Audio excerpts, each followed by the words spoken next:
Hello दोस्तों, तो कैसे हैं आप लोग। आज हम आपके लिए लेकर आए हैं पास्ट टेंस। पास्ट टेंस में यदि कोई वाक्य हिंदी में लिखा है तो हिंदी वाक्य की क्या पहचान होती है कि जिससे हमें पता लग जाए कि वह वाक्य पास्ट टेंस का है। क्योंकि आप जानते हैं कि पास्ट टेंस 4 प्रकार के वाक्य होते हैं पास्ट टेंस में। पास्ट इंडेफिनिट के, कंटिन्यूअस के, पास्ट परफेक्ट और पास्ट परफेक्ट कंटिन्यूअस। तो आज हम आपको एक ही वीडियो में पूरे पास्ट टेंस के सभी प्रकार के हिंदी वाक्यों की पहचान लेकर आए हैं, जिससे आप एक ही वीडियो में पास्ट टेंस के सभी प्रकार के वाक्यों को, यदि कोई वाक्य हिंदी में लिखा है तो आप उसको पहचान सकते हैं कि यह वाक्य पास्ट टेंस का है, और पास्ट टेंस का कौन सा है ये भी पहचान सकते हैं।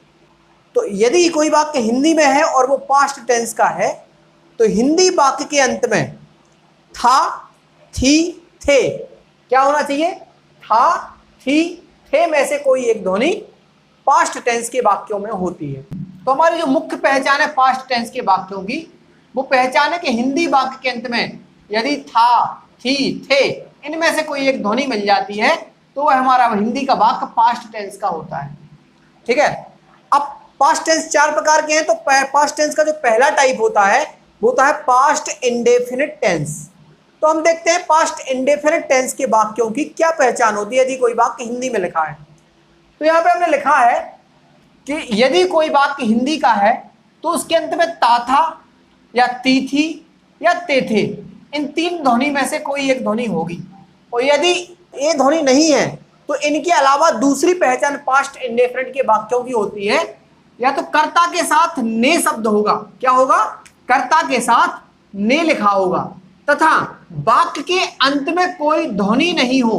ध्वनि क्या होती है? ध्वनि होती है था, थी, थे, है, हूं, हो, होगा, होगी, होंगे, ये सभी ध्वनि कहलाती हैं।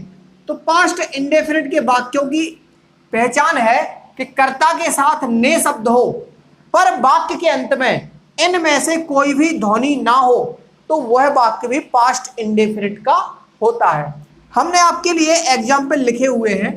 जैसे हमारा पहला एग्जाम्पल है जो पास्ट इंडेफिनिट का, पहला एग्जाम्पल है कि राम गीत गाता था। तो इसमें ए वाली पहचान है कि यदि पास्ट इंडेफिनिट की वाक्य में ता था, ती थी, ते थे हो, तो हमारे यहाँ पर पहचान मिलती है ता और था। ता था, ता था से पता लग जाता है कि हमारा वाक्य पास्ट इंडेफिनिट का है। राम गीत गाता था, सीता गीत गाती थी, वे गीत गाते थे, तुम गीत गाते थे, मैं गीत गाता था। यानी हमें ता था, ती थी, ते थे इनमें से कोई एक पहचान अवश्य मिलती है, तो यह वाक्य पास्ट इंडेफिनिट का होता है। दूसरा हमने यहाँ सेंटेंस लिखा है कि राम ने एक गीत गाया। यहाँ पर राम हमारा कर्ता है, राम के साथ ने शब्द लिखा है, पर वाक्य के अंत में कोई ध्वनि नहीं है। गाया के बाद था नहीं है, थी नहीं है हूं, हो में से कुछ नहीं है, होगा, होगी, होंगे भी नहीं है। यहाँ तो सीधा लिखा है राम ने एक गीत गाया। गाया के बाद हमें कुछ भी था, थी, थे नहीं मिला। तो इस प्रकार के वाक्य जिनमें कर्ता के साथ ने शब्द हो पर अंत में ध्वनि ना हो, वे वाक्य भी पास्ट इंडेफिनिट टेंस के होते हैं। इसके बाद हमारा जो तीसरा एग्जाम्पल है हमने लिखा राम बाजार गया। इस सेंटेंस में ना तो कर्ता के साथ ने शब्द है और ना अंत में कोई ध्वनि है, ना था, थी, थे लिखा, ना है, हूं, हो लिखा, ना होगा, होगी, होंगे लिखा। तो इस प्रकार के वाक्य भी पास्ट इंडेफिनिट टेंस के अंतर्गत आते हैं। इन्हें पहचानने के लिए हम एक माइंडसेट बना सकते हैं कि ऐसे वाक्यों में काम समाप्त होना लगता है जैसे काम समाप्त हो रहा हो। जैसे राम बाजार गया, यानी राम बाजार गया, राम के बाजार जाने का काम समाप्त है, परंतु इस वाक्य में ना तो कर्ता के साथ ने शब्द है, ना अंत में कोई ध्वनि है। तो इस प्रकार के 3 पहचान वाले वाक्य हमारे पास्ट इंडेफिनिट टेंस के अंतर्गत आते हैं। अब दूसरा प्रकार जो पास्ट टेंस का है वो होता है पास्ट कंटिन्यूअस। और पास्ट कंटिन्यूअस में यदि कोई वाक्य हिंदी में लिखा है तो हिंदी वाक्य के अंत में रहा था, रही थी, रहे थे, इन 3 ध्वनि में से कोई एक ध्वनि होनी चाहिए। अगर ये ध्वनि नहीं है तो दूसरी पहचान है वाक्य के अंत में कुछ क्रियाएं होती हैं, जैसे खड़ा था, पड़ा था, लेटा था, बैठा था, पीड़ित था, बीमार था, सवार था, जिनमें कोई कंटिन्यूटी का पता लगता है, जिसमें कोई काम लगातार जारी होना पता लगता है।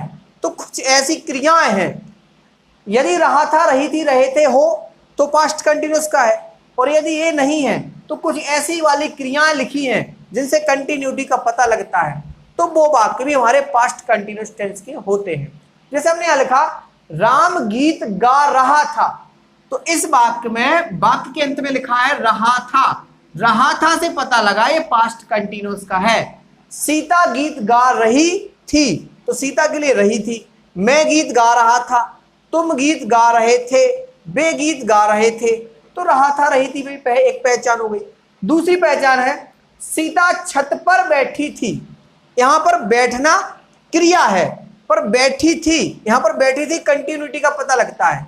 तो खड़ा था, पड़ा था, लेटा था, बैठा था, बीमार था, पीड़ित था, सवार था, इनमें से कोई भी एक क्रिया यदि पीछे लिखी है तो पास्ट कंटिन्यूस का। तो यहां पर बैठी थी से पता लग गया कि ये पास्ट कंटिन्यूस है। मोहन बुखार से पीड़ित था, यहां पर पास्ट कंटिन्यूस की पहचान है पीड़ित था। क्या है? पीड़ित था।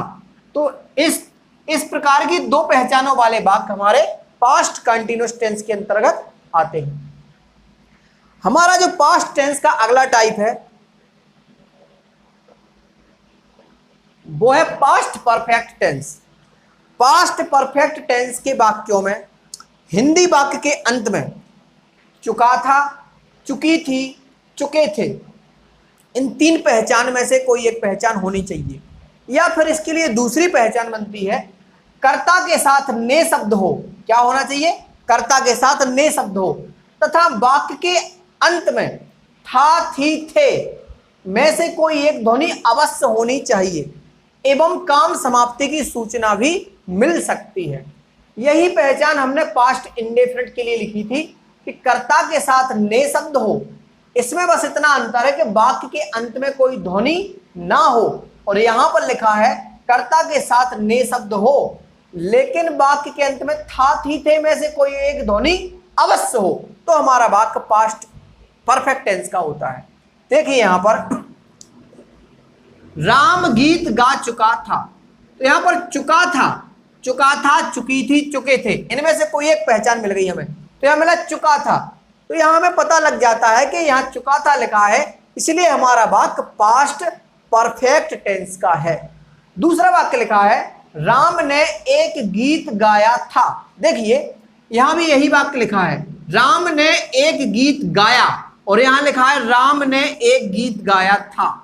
बस इतना सा अंतर है, इसमें था शब्द नहीं लगा था, इसलिए ये पास्ट इंडेफिनिट का था, और यहां पर था लग गया, कर्ता के साथ ने है और अंत में ध्वनि था है, इसलिए हमारा वाक्य पास्ट परफेक्ट का बन गया। लेकिन कर्ता के साथ ने शब्द हो, अंत में ध्वनि ना हो, तो बन जाता है पास्ट इंडेफिनिट का। तो राम ने एक गीत गाया, पास्ट इंडेफिनिट, और राम ने एक गीत गाया था, पास्ट परफेक्ट।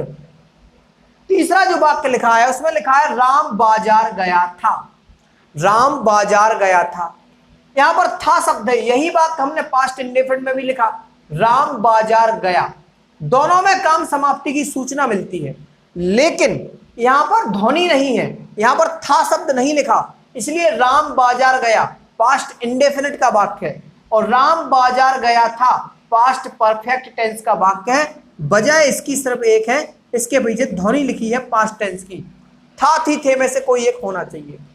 तो इस प्रकार की तीन पहचानों वाले वाक्य हमारे पास्ट परफेक्ट टेंस के होते हैं, और पास्ट परफेक्ट और पास्ट इंडेफिनिट के हिंदी वाक्यों में लगभग समानता होती है इसमें और इसमें।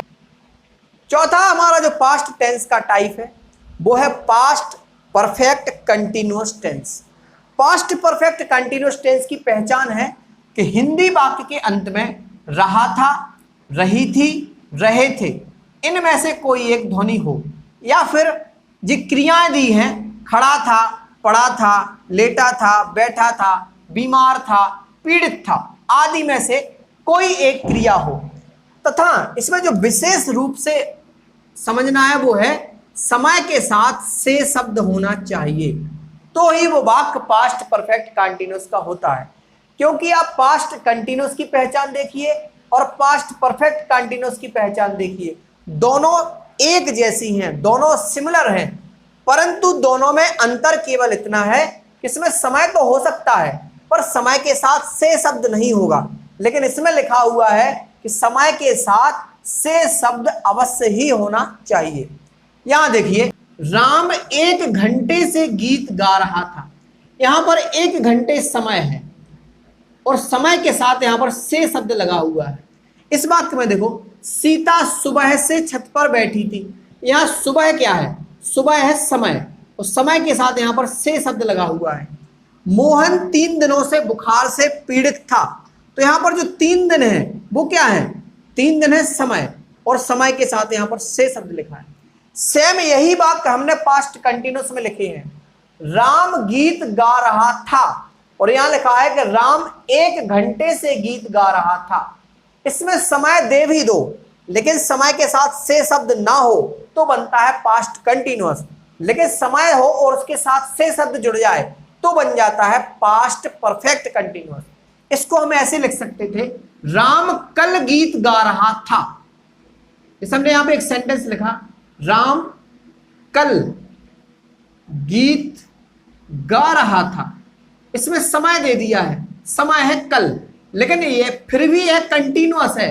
कंटिन्यूअस क्यों है, क्योंकि इसमें कल समय तो है पर समय के साथ से शब्द नहीं है। लेकिन यदि इसी वाक्य को हम बोलें, राम कल से गीत गा रहा था, तो हमारा वाक्य पास्ट परफेक्ट कंटिन्यूअस का बन जाता है। यानी जो पूरा खेल है वो केवल समय के साथ जो पीछे से शब्द लगा है उसका खेल है, कंटिन्यूअस का और परफेक्ट कंटिन्यूअस का। तो राम 1 घंटे से गीत गा रहा था यहां पर पास्ट कंटिन्यूअस टेंस की पहचान है, लेकिन इसमें समय के पीछे से लग गया, इसलिए आपका वाक्य पास्ट परफेक्ट कंटिन्यूअस हो गया। सीता सुबह से छत पर बैठी थी, यहां पर भी बैठी थी, तो बैठी थी यानी पास्ट कंटिन्यूअस की पहचान, परंतु समय लिखा है सुबह और सुबह के पीछे लगा है से, तो बैठी थी और समय के साथ से शब्द, इसलिए आपका वाक्य बन गया पास्ट परफेक्ट कंटिन्यूअस टेंस। अगला जो आपका वाक्य है, मोहन 3 दिनों से बुखार से पीड़ित था। मोहन बुखार से तो यहां भी पीड़ित है, मोहन बुखार से पीड़ित था पास्ट कंटिन्यूअस, लेकिन 3 दिन दिए और समय के साथ से शब्द है मेन, इसमें क्या है से। मोहन 3 दिनों से बुखार से पीड़ित था, तो यहां पर पीड़ित था पास्ट कंटिन्यूअस की पहचान, लेकिन समय के साथ यहां पर से लिखा हुआ है, इसलिए पास्ट परफेक्ट कंटिन्यूअस का वाक्य बन जाता है। यहां पर आपने एक चीज तो ध्यान दी होगी कि पास्ट टेंस के अधिकांश वाक्यों में वाक्य के अंत में था, थी, थे अवश्य ही मिलेगा, लेकिन पास्ट इंडेफिनिट के वाक्यों में था, थी, थे इस वाली पहचान के वाक्यों में नहीं होता है। और पास्ट इंडेफिनिट और पास्ट परफेक्ट के वाक्यों में कुछ सिमिलरिटीज, कुछ समानताएं मिली हैं हिंदी वाक्यों में, और पास्ट कंटिन्यूअस और पास्ट परफेक्ट कंटिन्यूअस में जो अंतर है वो केवल समय के साथ से शब्द का है। तो आशा है कि आपको पास्ट टेंस के सभी प्रकार के वाक्यों की पहचान समझ में आई होगी। यदि इसके बावजूद भी आपका कोई डाउट है, समस्या है, कोई प्रश्न है, तो आप हमें कमेंट करिए, हम उसका समाधान अवश्य करेंगे।